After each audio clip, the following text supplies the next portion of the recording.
Good morning for those in Europe and good afternoon for those in China. Welcome to this afternoon session on with the EU SME Centre for our webinar series. This is Buram Mizan. I'm a market access advisor at the EU SME Centre, and you've just joined our webinar on how to be successful in the machinery sector in China. Before we're starting, as usual, for those of you that have already participated to the webinar series, I would just like to familiarize you again with our webinar panel. You can see that throughout, well, on the panel you have a possibility to manage a number of options in the platform, and you can see that on the left-hand side you've got a little button to raise your hand. So I just like to check that every one of you is hearing as well, that the audio is working well. So if you can hear us, just please raise your hand now, so we can actually just confirm that everyone's hearing us okay. Okay, I can see that some hands are raising, some of them are not. Maybe you're not all listening to us, and we'll accumulate also feedback on whether you can also hear us. In the past few weeks we've actually had some technical problems, just for you to know, and this is probably linked to the connectivity in China. So don't forget that all the webinars that we are broadcasting are also going to be uploaded on our website on eusmecentre.org.cn together with slides in PDF format, as well as any other relevant material that is relevant to this webinar.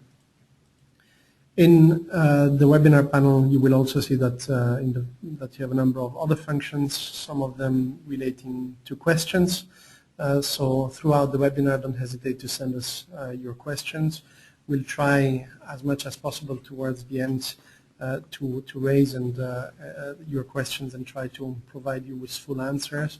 Of course, because of the number of participants on the webinar, we will not be able to answer all of your questions. So in that case, and if in case of the time is too short, don't hesitate to send us your inquiry using our Ask the Expert platform on the website of the center. I think by now most of you know already about who we are, but just as a quick reminder, the center is funded by the European Union to facilitate access to the Chinese market for European SMEs through a first line of advice, including this present webinar.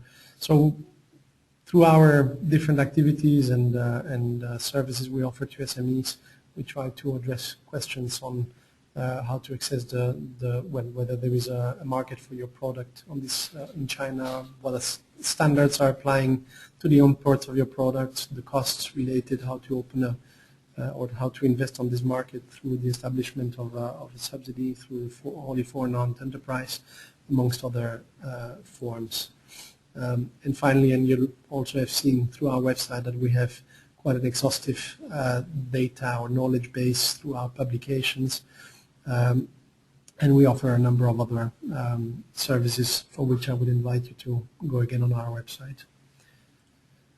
I would like to now really start today's session, and we will really, for this, to address the question of how to be successful in the machinery industry in China. We've invited our in-house expert, Wu Jianhong, who is going to help us to have a better overview on the different opportunities and challenges in this area. So with this, I'd like to pass you the mic, Jianhong. Thank you for joining the webinars. And in today's webinar, we'll cover 6 sections. Before I start the webinar, I just would like to make a small notice. Machinery sector is quite a big topic. And in this webinar, I will focus on the subsectors where I have more opportunities for European small and middle-sized companies. And if there are more details available in our sector report, which you can find it out in our website. And now I will go to this is the 6 section I will cover in this webinar. As usual, the first topic is market size. The second topic is key segments. The third is key growth driver and trends, as usual, and opportunities for EU SMEs, and regulatory environment and how to access the market. And on the right side, I specially made a big red letter from quantity to qualities. Because in China, if we see the output of the total machinery sector, China is already the biggest on the world.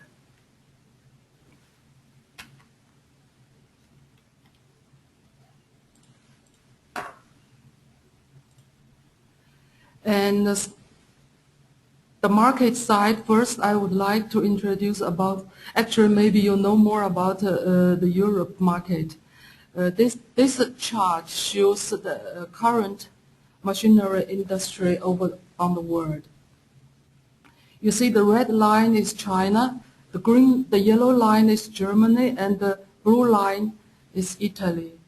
And in year 2008, the biggest, according to the output value of machinery industry, the biggest company is USA, second is Germany, and then come with China and Italy. And now, according to the statistic, by the end of 2010, China becomes the biggest country over the world. And according to the statistics, it shows that that the machinery sector is one of the largest sectors in Europe, where most of the machinery enterprises are SMEs. If you see the statistic, there are about 169,000 machine manufacturers in Europe, which covers 3.3 million employers. And this chart is the statistics from EU SME centers. It shows that the inquiries we got from different countries in Europe. Germany and Italy still are the biggest exporter to China market. And then come with Spain, France, Netherlands, UK, Finland. You can see from the right hand to the left hand, from the biggest to the smallest. So it covers actually most of the European country. That's why we raise up this topic, and we would like to share the information with the European companies. And this slide shares the market situation in China. From 2001 to 2011, China's machinery industry is increasing by 25% year on year. And the total output value of the industry was approximately euro 1,920 billion in 2011. It's a big market in China.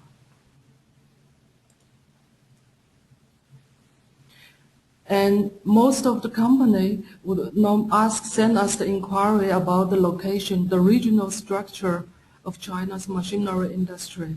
I worked out this chart according to the statistics from China Machinery Industry Association. On this chart, from the left side, you see the output value in different regions, and the right side is the fixed asset investment. And if you see the blue line, you see there are 6 biggest areas in China. The top area is Jiangsu province, the second is Shandong, and the third is Guangdong. The fourth is Liaoning, the fifth is Zhejiang province, and the sixth is Shanghai province. And the red line shows the investment which each province, the government invested in different area. Okay, thank you. It would be interesting to know also, actually, as you're looking at the charts, what is the distribution of the different segments and subsectors in machinery across the different provinces. We can see here, of course, the main players when it comes to Chinese provinces, but it'd be interesting to highlight which industries these which geographical distribution you have seen within these provinces? I would make a little bit longer with these slides, just give some ideas in what is the key sectors in different provinces. For example, in Jiangsu province, the construction machinery are quite strong. And there are big companies like Xuzhou Construction Machinery Company, and also the shipbuilding industry, shipbuilding sector is very strong in Jiangsu province. The companies like Yangzijiang Shipbuilding Company and the New Century Shipbuilding Company. And agriculture machinery is also quite strong in Jiangsu province. Jiangsu province government set up now 14 clusters in different areas, which focus on the railway transportation, analysis instrument and sensors, or petrochemical machinery, cement machinery, etc. And the government make a big investment, especially also in the new emerging industry. And talking about Shandong province, there are also big companies like Weitai Power Group, which produce the diesel engine, and also the heavy machinery industry. The company like Sinotruk was quite big in the area, and automotive industry are also very strong in Shandong province. As we know, General Motors has two plants in this area, General Motors Dongyue and General Motors Wuling. And the construction machinery company like Santui and Shandong Linggong are all based in Shandong. So Shandong province has a really strong machinery industry. Now I come to the Guangdong. Guangdong actually located in the Pearl River area, and there are a lot of production for the metal products and the general equipment manufacturing, and also there are transportation equipment, instrumentation equipment, and etc. But if you're comparing with the red investment line, you see the investment is going down for Guangdong area. The fourth province is Liaoning. Liaoning was a very old industrial base in the 1970s, 1980s. And there are a lot of machinery. There are a lot of key sectors such as automotive industry. There are Huacheng BMW plant and General Motors Shenyang plant.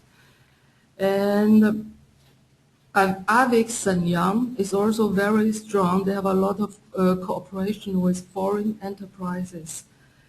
A company like Shenyang Blower Works also is very quite famous in Liaoning province. So Liaoning shows a very strong in the machinery industry. And currently the Liaoning government make the restructuring of the industry and have put in more new emerging industry in the province. And Shanghai was also a traditional industry base. For example, Shanghai Electrical Group is very strong in the area, and also Shanghai Automotive is very strong in the area. But when you see the investment line, the red line is quite low. It shows the machinery industry in Shanghai is getting to be not so important. And there are some other new industry like pharmaceutical or biotechnology or financing are getting more strong in Shanghai area. Thank you. That's actually quite interesting to look and really to compare actually the output value and the fixed asset investment, because you can see also that some of the provinces like maybe Hebei and Henan are investing quite a bit, in fact, yes, compared to the output. So there are maybe future players in this, or comparatively, of course, in the future. Yes, right. And I add one more point, because now we have the big policy from the government, from the central government to go west, and there are more investment in west area. But actually in the in the area we call it the Dongbei, the east, northeast part of the China, and the government is undergoing the recovering of the machinery industry. So this is also the area a lot of investment going to. Quite interesting. Yeah. And from this map gives a quite a visual concept of where the location, where those locations are. You see, I numbered the area like Jiangsu province is #1, and Shandong and Liaoning, it's most of all the east coast area. Mm-hmm. Yeah. I go to now the second topic is the segment. From this table is the classification from China Machinery Industry Federation. And all the statistics in our report and also in this webinar come from the China Machinery Industry Federation. Of course, there are different classification in different countries. I will show you later on what's going on with Germany. Here, you see the different color. The blue color, I will give more detailed introduction later on, but it does not mean that the dark blue area is not important and there are no opportunity. Only with the blue area, there are more opportunities for Europe SME because we have provided service for small and middle-sized companies. So I would like to focus on the area where there are more opportunity for SME.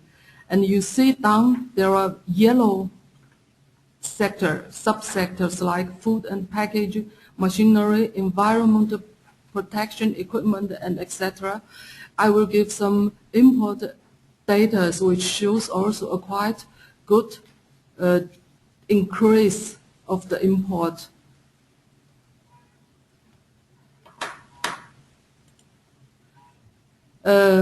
This chart gives you a concept of the proportion, the percentage of the subsector. And you see power generation machinery is quite a big part in the machinery industry. And on the left side, others you see also relatively big. As I showed before in the table, others actually covers like textile machinery, printing machinery, and this is quite a big areas. But the figures are all together, therefore we didn't see the figures for the subsector. Hereby, I still would like to focus on the machine tools and the basic components of machinery, which I make it in the blue letter.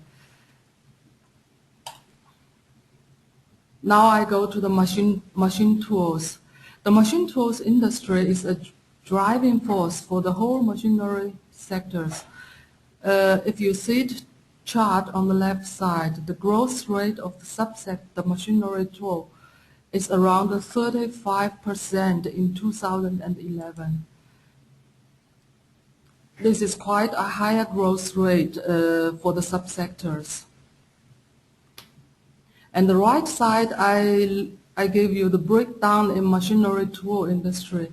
The reason I add this pile is to show that how you see the industry. Sometimes I got an inquiry come to me about the situation of the industry, of the subsectors. And if the subsector is dominated by state-owned enterprises, then there are not so much space for small and middle size to play with. And you might will consider about the strategy to cooperate with state-owned company, for example, set up a joint venture, or you will think about the strategy to work with the technology transfer.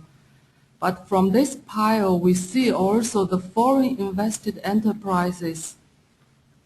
The portion of the foreign invested enterprises is also a relatively big part. It's about 10%. That means foreign invested enterprises play also quite a big role in machine tool sector. That's good. So from the comment you made, it's actually quite a good point that, I mean, maybe 85% are other than state-owned, so that's that's quite positive from what you were saying. Yes, for SMEs. So next on. And now I will go to the second subsector, which has a lot of opportunities for the European small and middle-sized company. This is basic components of machinery. The left side, the pie shows which are included in these subsectors. It's general components, bearings, molds, and hydro-pneumatic components. When we talk about the general components, it covers products like gears, fasteners, chains, springs, metallurgical powder, and dynamic couplings. And the right side, I gave the statistics of the output of the sales revenue in year 2010 and 2011. Hereby, I make the blue comments for three kind of products where I see a big opportunities for small SME, for European SMEs. The first product is gears. The figures shows gear were imported at value of US dollar 12.49 billion with growth rate at 17%. And there are still strong demands existing. And with hydro pneumatic components, and there are also strong demands. The third products are molds. And the next slides I will introduce you about emerging industry. And with all this emerging industry, molds are required, especially high-end molds are required. Hereby, I listed some figures, as I mentioned before, for the yellow subsectors like instrument, food and packaging machinery, environmental protection machinery, etc. These figures shows there are big growth of imported products, and in the future, there are also big demands for such kind of products. If you look in details about instrument, as we know, we have quite a big environmental problems in China, and the environmental monitoring instrument has a very big demand. And also, the third point is environmental protection machinery. Definitely, there are strong demands in China. Same with plastic machine. I will not go through the figures by details, but the presentation material will be uploaded in our website, and afterwards I would like to recommend you to go to the details later on, because we have a limited time, so I go through very quickly. Okay, and altogether we can see that the numbers are actually quite impressive and that there is quite a bit of potential there, at least for European SMEs. So next on. Okay. Okay, here I show another table with the different classification, as I mentioned. Before I gave the classification of China Machinery Federation, and now you see the classification from German Engineering Federation. Although the classification are slightly different, but you see some area actually are overlapping or crossing. Such as the fluid power technology actually is covered in the area of others. Food processing and packaging machinery also in the others area with the China Machinery Federation. Plastic, rubber, the same. And just for this list is just for your understanding. Maybe in Italy you have the different classification, or in Spain you have also the different classification. But it doesn't matter. If you have a specific product, so we could work out the specific market information for your products. Just send us the inquiry and we collect the relatively market information. The next slides, I will give more detail, a little bit more details about robotics and automation, because a lot of European companies are very strong in this area. And these areas, all Chinese companies or Chinese users, they know European provide a real higher technology, or European companies have know-hows in these areas. And I just pick up some points in this area. For example, I know quite a lot of German small and middle-sized company in China. They produce the connectors, and they have a very good market share in China, and also sensor and actuators are quite there are quite big potential in China market. Those are products with technology. And especially the right side, the services. Now in China we raise up a concept of knowledge-intensive services. And with these industry services, there are big area to expand in China.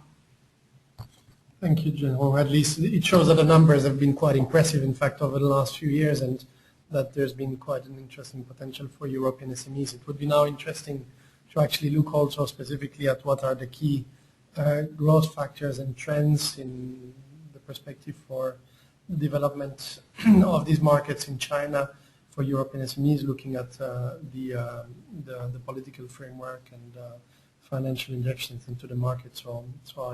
If you could develop your views on that, that would be very interesting.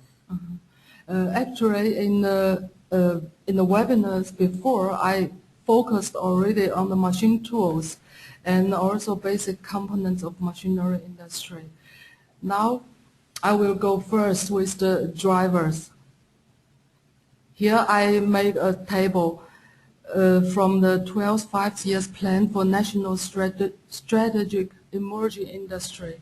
This is a quite new concept in China, and there are 7 strategic emerging industry are listed in this 12th five-year plan. So just for our European colleagues that are not very familiar to the 12th five-year plan, is really one of the essential guidelines on what are the priorities in China, and which are then redistilled in the provincial and city level priorities. So it's really an essential document that's setting the trend for the next 5 years in China, in fact, so really an essential reference.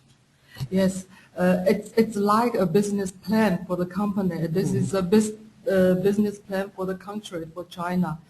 And the 7 strategy emerging industry, I will not repeat it one by one. You will see energy saving and environmental protection, or you will see here listed also biological industry and new energy. Everybody knows this new energy is very important for the sustainable development. I pick up one industry which is much more related to machinery. Machinery sector is high-end equipment manufacturing industry. From this first layer, I deploy a little bit into 5 subsectors like aviation equipment, satellite and its application, and railway, marine engineering, intelligent equipment. I just make that layers. I didn't make a complete table. But this layer, the second layer, I will not also talk about these 5. I only will talk about the last, intelligent equipment manufacturing industry. And on the right side, I listed those equipment and system which is under intelligent equipment, and also application, in which areas those equipment are mostly used. The next slides, I will give some example of the 12th five-year plan for the higher-end equipment manufacturing industry, for the railway transportation equipment industry, and also for the intelligent equipment manufacturing industry. Actually, there are different 5-year plans for different emerging industry, even for different subsectors, and you always can find it from online because it's officially released. Now I show you some figures in this 12 5-year plan. And the most important things in the 5 years plan are three elements. The first is the target in the next 5 years. The target shows how far we have to go. And the second is the investment, which is also very important. It shows how many support you get it from the government. And the third, you might will see the policy, the supporting policies, which is sometimes very important for the industry development. Hereby, I will not go through the data, but you will spend time later on after the webinars. Again, I share with you a very nice chart which we love also very much. The chart shows the different industry. How about the life cycle of the different industry? For example, you see on the left bottom, you see the aeronautics and space. This industry is is still in the introduction stage. That means China needs a lot of technology in this industry, and there are big potential for the companies in this industry. And you see also which are those industry I mentioned already in the slides before about the emerging industries. You will see also high-end numerical control machines, offshore engineering. Those sectors are growing up from the introduction stage to the growth stage.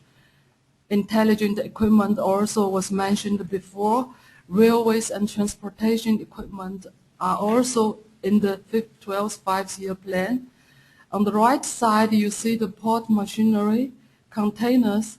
That means those industries are already in the mature periods where the industry are quite mature and the market are quite big, and the market, the sales volume also quite big. That means the competition are also very strong, and it's more difficult for European SMEs to enter into this market.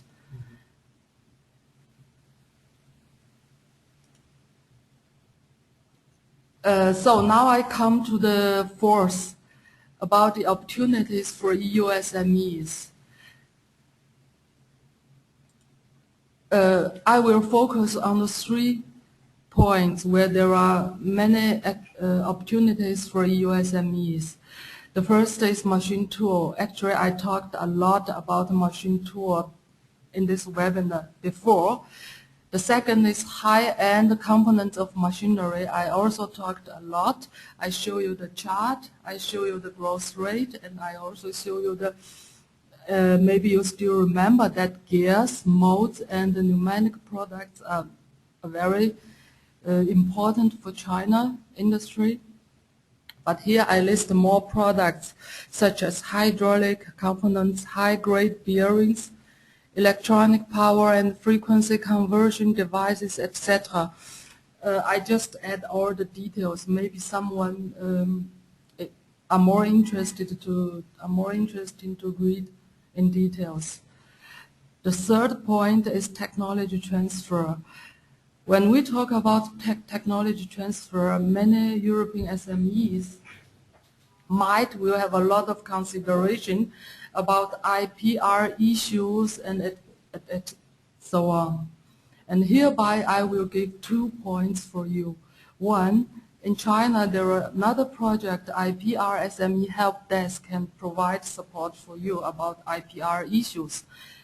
And a second point is that just take this as an alternative strategy to enter into the China market and to develop a long-term partnership with Chinese partner. Here it would be interesting actually to gauge the opinions from the audience we have, because a lot of different companies, individuals, sectors have different perspectives on technology transfer to China with regard to their the protection of their intellectual property, as you mentioned. So I just want to launch a quick poll to actually see what is the perspective of our participants today. So I'm just going to launch the poll. You can see it in front of you. We're just asking you what is the angle that you have on your technology and on the transfer of your technology to China. Whether it's A, priceless, I will only continue to export finished or semi-finished goods. B, it's an asset that to gain bargaining power, but I will continue to do that with much caution, especially with regard to the protection of my IP. C, it's an asset which you are willing to risk in order to gain power on and market share in China over the long term.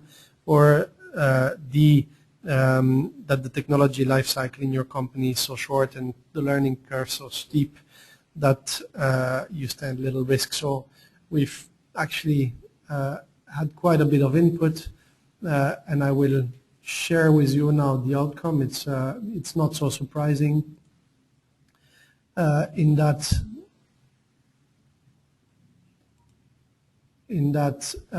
most of the companies that contributed to the outcome have shown that they will continue to use this as a bargaining power, but with much caution.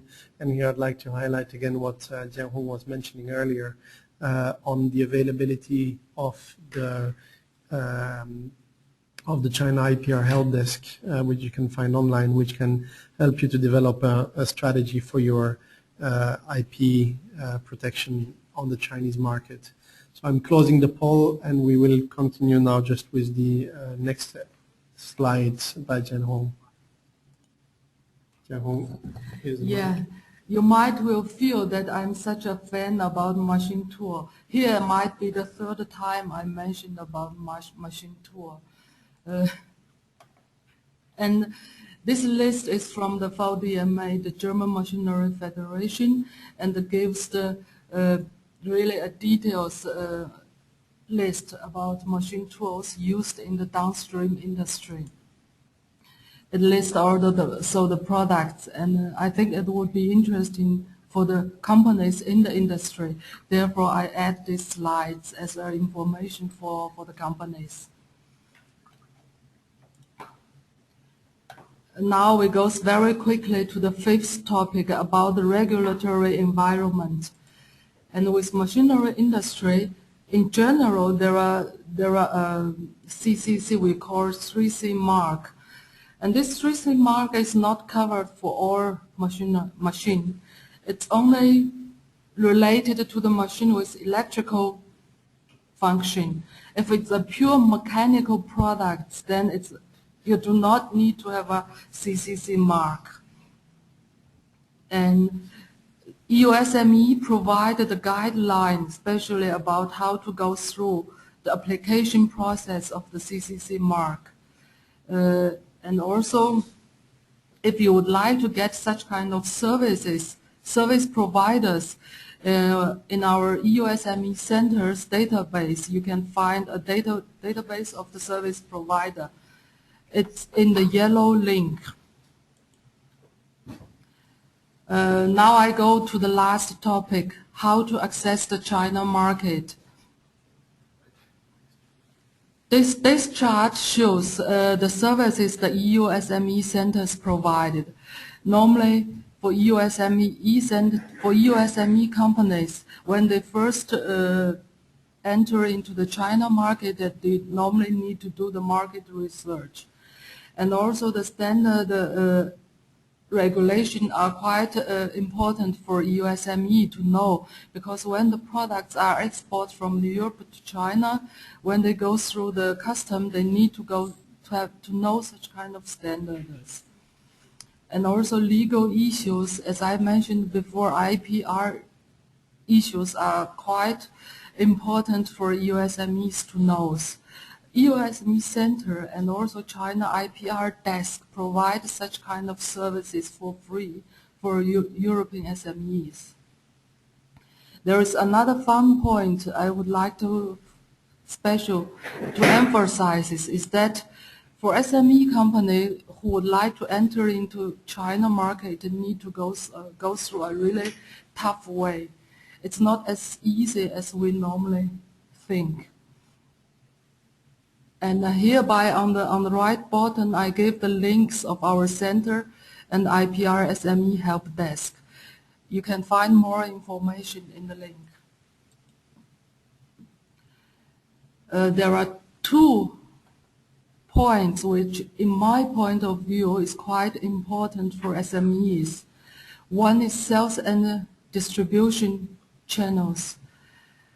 I make a table to introduce the several steps, how to go step by step with your distributors, how to set up a representative offices in China, and how to, maybe you will think about trading company or even manufacturing company in later.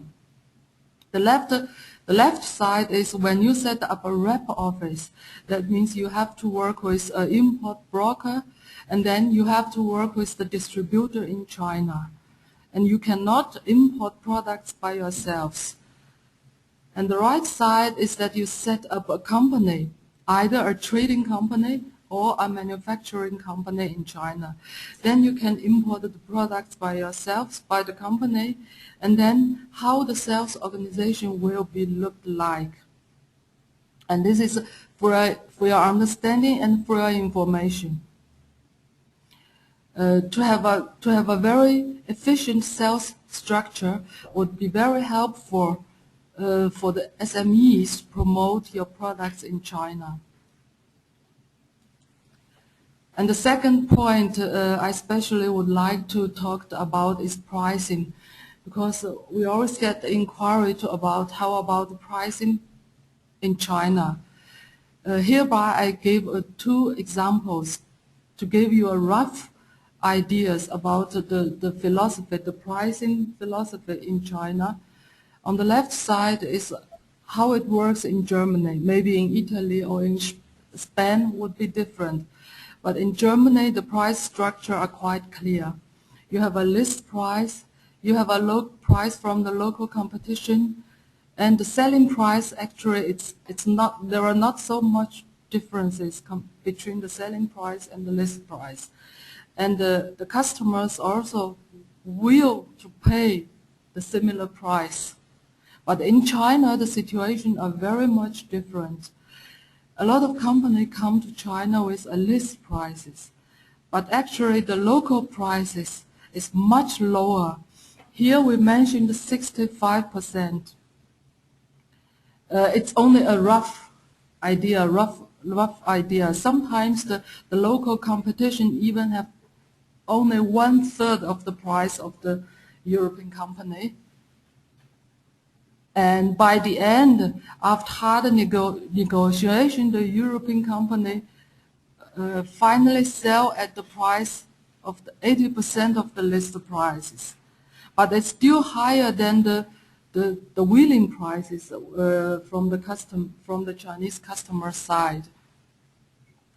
So the reason I put this chart in that is that when you come to China market, please add enough margin on your list price to put yourselves on much flexible position for the negotiation.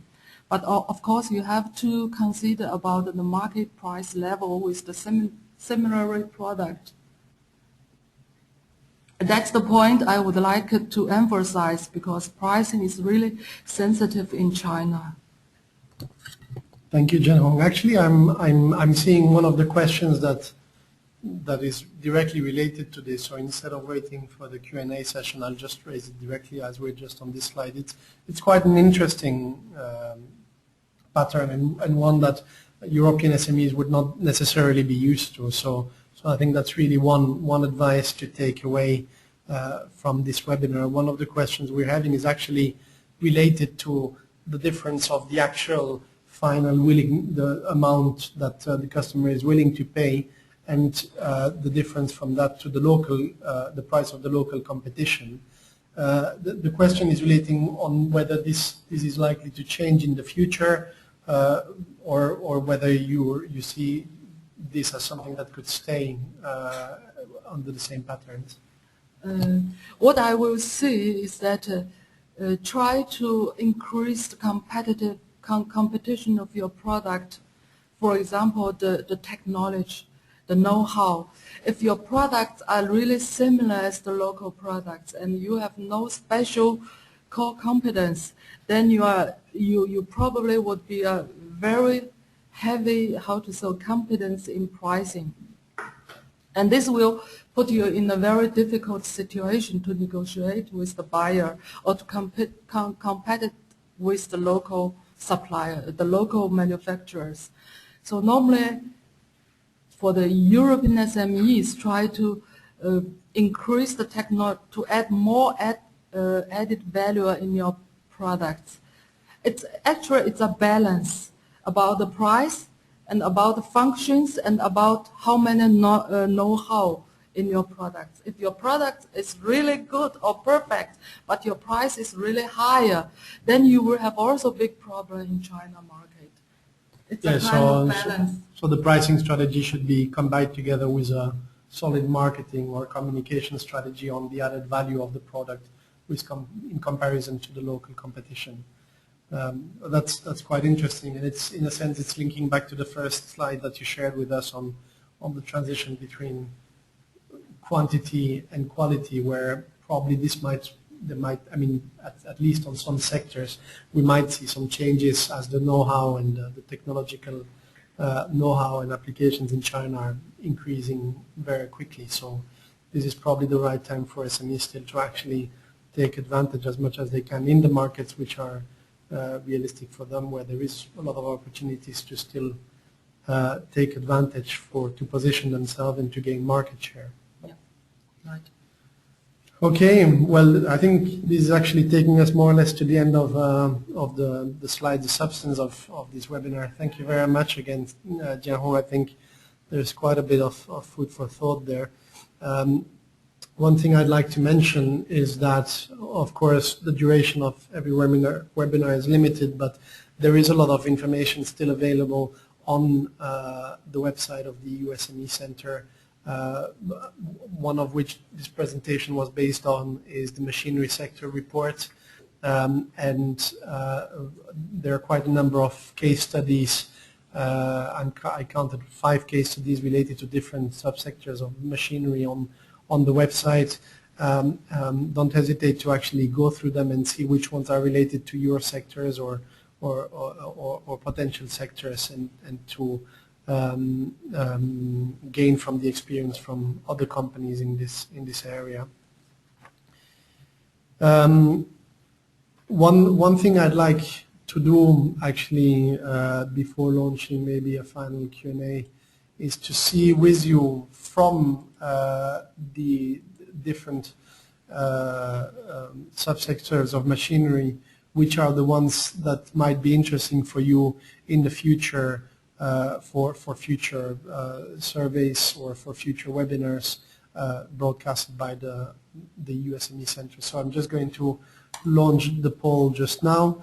The poll is just raising the question on the webinar that you would be interested in for the future. It's indicating A, high-end equipment manufacturing, B, agriculture/construction machinery, C, machine tools and basic components, and D, heavy machinery and power generating machinery, or others. So we're still accumulating your feedback, and I will just close the poll now and share with you the results. So clearly there is an interest that we cover in the future the question of high-end equipment manufacturing. So that's interesting feedback for us to take back from this webinar and to build on for the future, Jianhong. Yeah. So I will close again the platform. I'm looking at whether we have other questions. Actually, one of the questions we're having now is relating to one of the earlier slides we had on the life cycle of the life cycle management of products and identifying the different sectors.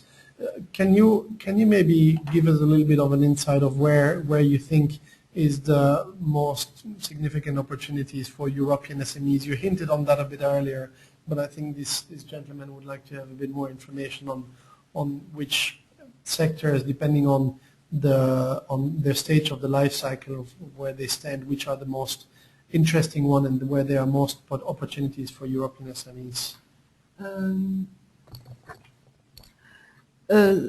You will see that on the left bottom, the intelligent equipment. Actually, I will say this is the area where there are a lot of opportunities for European SMEs. Why I do not mention about aeronautics and spaces, and because we know a lot of multinational companies very much involved or active in this area. And high-end numerical control machines. I know there are some middle-sized companies are very active in China. There are also opportunities for the middle-sized company. But nuclear equipment, I'm not quite sure because up to now we don't get that much inquiries from nuclear equipment. Railway and transportation equipment is also quite a big concept, and there are SMEs produced like sensors also can be used very often in this area, and the signal products also very often used in these areas. So I really would like to say that intelligent equipments are the area where there are a lot of opportunity. And there is another thing which comes up to my mind now. I think we have still several minutes. And you might will consider when would be the right timing for European SME to enter into the China market. Is it the best time to enter into China market when the life cycle, the industry life cycle is still in the introduction stage? I would say in this stage you need a big investment, and maybe it takes a long time for you to get the profit or to get the return. But with the growth stage, might be more suitable for a European SME to enter the Chinese market, because the technologies are there and you see more, you understand more about the market, and then maybe you do not need to make such a big investment on R&D side, etc. But if you would like to enter into the mature period, that means the competition already are very strong in China market, and you will face a very heavy competition. So I would suggest maybe considering about the period between the introduction stage to the growth stage. Okay, I think that's a good insight, and thanks for sharing your experience and your views on that, Jianhong. That's another thing to take away from today's webinar. So with this, I would just, considering that we're now really running a bit out of time, I see that we still have received a number of other questions, not necessarily only specifically to this presentation. So because of time limitation, I'd like to invite you to post any further questions you would have on any topic or industry onto our website through the Ask the Expert link. And you can also reach us by email through the enquiries at eusmecentre.org.cn. Also in the future there will be a lot more webinars to come on different sectors and also different issues. I see, for instance, that we have a question on how to set up a joint venture. Well, this is something which is covered in a number of our reports and which will also be covered in one of the future webinars. So with this, I would like to thank you, Jianhong, again for your availability and sharing your experience. Thank you. And thank you for joining us. And thank you for your time to everyone today for joining this webinar. So with this, I announce the end of this session. If you still have questions, as mentioned, please log into our website. If you are not logged in, if you are not registered yet, please do so. We will not hesitate, of course, to distribute the slides and post it also on our homepage after this webinar. So hopefully the access will be okay. If you have any problems on that, please let us know. And finally, I would invite you to also access to the survey that that you will be invited to access just after the webinar. This is actually just taking maybe a couple of minutes of your time, but it's really valuable information for us for improving the services of the center. So again, there will be a number of webinars to come in the next weeks. Next week there will be quite a big announcement also during the webinar, so we hope to see a number of you. Thanks again, and let's keep connected. Thank you. Bye. Bye.